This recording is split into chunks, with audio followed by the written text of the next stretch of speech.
ჩვეულებრივი სამშაბათია. შენ მთავარი არქიტექტორი ხარ კომპანიაში, რომელიც ყოველდღიურად 100,000-ობით შეტყობინებას ამუშავებს. ყველაფერი საათებით მუშაობს. ავა მაგიდაზე საყვარელ სურნელს აფრქვევს. Facebook-ებში მიმებს ზარმაცად ათვალიერებ. ცხოვრება მშვენიერია და უცებ იგებ, რომ მარკეტინგის დეპარტამენტმა ახალი სარეკლამო კამპანია გაუშვა. თან ისე გაუშვა, რომ არავის გაუფრთხილები ხარ. და შენი სისტემა, რომელიც ჩვეულებრივ წამში 5,000 შეტყობინებას ამუშავებს, იღებს 100,000. ათეულობით მიკროსერვისი ერთდროულად ცდილობს ამ შეტყობინებების წაკითხვას. მონაცემთა ბაზები იხჩობა დატვირთვისგან, სერვერები იწვის, პირდაპირი და გადატანითი მნიშვნელობით. 1 საათში კი შენთან მოფრინავს CEO-ს წერილი. სასტრაფოდ შემოდი. ნაცნობი სიტუაციაა? ბევრისთვის კი. ხო და დღეს განვიხილავთ რეალურ არქიტექტურულ кейსს, რომელმაც შეიძლება შენი კარიერა გადაარჩინოს, ან პირიქით დამარხოს. მოდით ვნახოთ რა არის საწყისი მონაცემები. კომპანიას აქვს აპლიკაცია, რომელიც იღებს შემომავალ შეტყობინებებს. ეს შეტყობინებები უნდა დამუშავდეს სწრაფად ათეულობით სხვა აპლიკაციისა და მიკროსერვისის მიერ. შეტყობინებების რაოდენობა დრამატულად იცვლება, რამდენიმე 1000-დან 100,000-მდე წამში.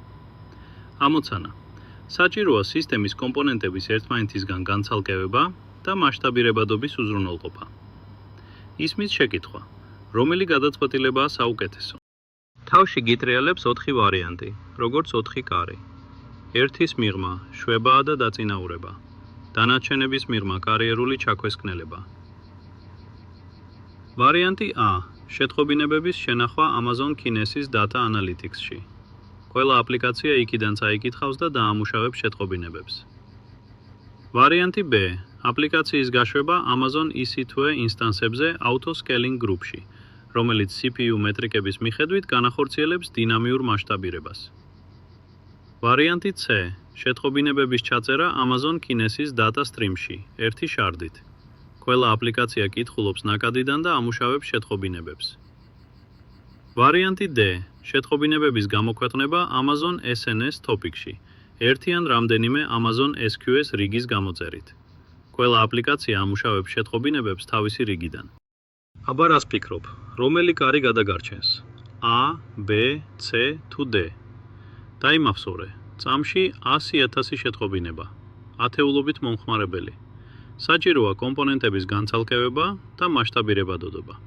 დაწევე შენი პასუხი კომენტარებში, სანამ ახსნას მოისმენ. მოგვიანებით შეადარებ.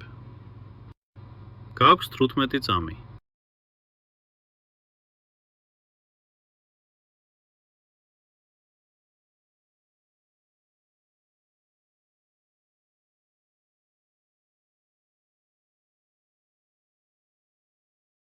დავიწყოთ ვარიანტით, რომელიც ლოგიკურად ჟღერს, მაგრამ სრულიად აცდენილია მიზანს.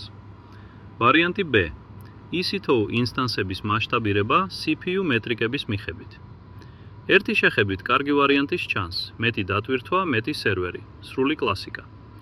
მაგრამ ჩვენ არ გვეკითხებოდენ იმას, თუ როგორ დავამუშავოთ მეტი მონაცემი. შეკითხვა იყო კომპონენტების განცალკევებაზე, decouplingზე. თუ შენ უბრალოდ მეტ სერვერს ამატებ, მაგრამ ყველა პირდაპირ ერთმანეთზეა დამოკიდებული, მაშინ სიმპტომს ვკურნალობ და არა პრობლემას. და როცა ერთი სერვისი ავარიულად დავარდება, ის თან ჩაითრევს დანარჩენებსაც. იგივეა, რაც თავის ტკივილს უმკურნალო ფეხის დაზელვით. თავის ტკივილიდან თითქოს ყურადღებას გადაიტან, მაგრამ პრობლემა არ გადაწყვეტილა. ვარიანტი B. მცდარია. ახლა განვიხილოთ ვარიანტი A. Amazon Kinesis Data Analytics. სოლიდურად ჟღერს არა? თან ურევია სიტყვა Analytics. მონაცემებს ვაანალიზებთ. ყველაფერი სერიოზულად ჩანს. მაგრამ აი რაშია პრობლემა. Kinesis Data Analytics. ეს არის სერვისი ნაკადური ტიპის მონაცემების გასაანალიზებლად. ის შექმნილია იმისთვის, რომ რეალურ დროში SQL ქვერები შეასრულოს მონაცემებზე, ააგოს გრაფიკები და გამოავლინოს ანომალიები. მაგრამ ეს სერვისი არ არის განკუთვნილი იმისთვის, რომ იყოს შეტყობინებების ბუფერი, საიდანაც ათეულობით აპლიკაცია წაიკითხავს მონაცემებს. იგივეა, რაც გამოვიყენოთ Ferrari ავეჯის გადასატანად. მანქანა კი ძალიან მაგარია, მაგრამ ამოცანა სხვაა. უფრო მეტიც, Kinesis Data Analytics სერვისი თავად კითხულობს მონაცემებს Kinesis Data Stream-სიდან ან სხვა წყაროებიდან. ის მომხმარებელია და არა საცავი. ვარიანტი A. ელეგანტურია, მაგრამ არასწორია. ვარიანტი C. მიმზიდველად გამოიყურება, თუმცა აქაც არის პრობლემები. Kinesis Data Streams შესანიშნავი სერვისია ნაკადში მონაცემების გადასაცემად. ის მართლაც ამუშავებს უზარმაზარ მოცულობებს, მაგრამ ყურადღება მიაქციე ფორმულირებას პირობაში, ერთი შარდით. ერთ შარდს Kinesis Data Stream-ში აქვს ლიმიტი, დაახლოებით 1000 ჩანაწერის ჩაწერაზე და 2 მეგაბაიტი მოცულობის წაკითხვაზე წამში. რა ვუყოთ 100.000 შეტყობინებას წამში ერთი შარდით? ეს იგივეა, რომ ვეცადოთ მიაგარას ჩანჩქერის გატარებას ბაღის მილში.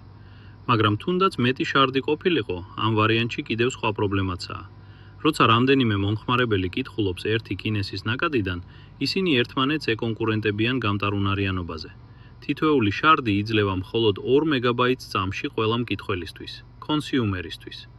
და თუ ათეულობით მიკროსერვისი გვაქვს, ისინი მონაცემებისთვის ერთმანეთთან იჭხუბებენ, როგორც მტრედები პარკში პურის ნატეხისთვის. ვარიანტი C ახლოსაა, მაგრამ მაინც არა.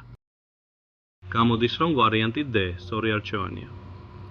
Amazon SNS და Amazon SQS სერვისების კომბინაცია გვაძლევს სასურველ შედეგს. მოდი გავარჩიოთ, თუ რატომ არის ეს სწორი არქიტექტურა. პირველი, შეტყობინებები მოდის და ქვეყნდება SNS ტოპიკში. SNS თამაშობს ერთგვარი მეგაფონის როლს. ის აცხადებს: "ჰეი, ახალი შეტყობინება მოვიდა და ყველას, ვინც მასზე გამოწერილია, უგზავნის ასლს."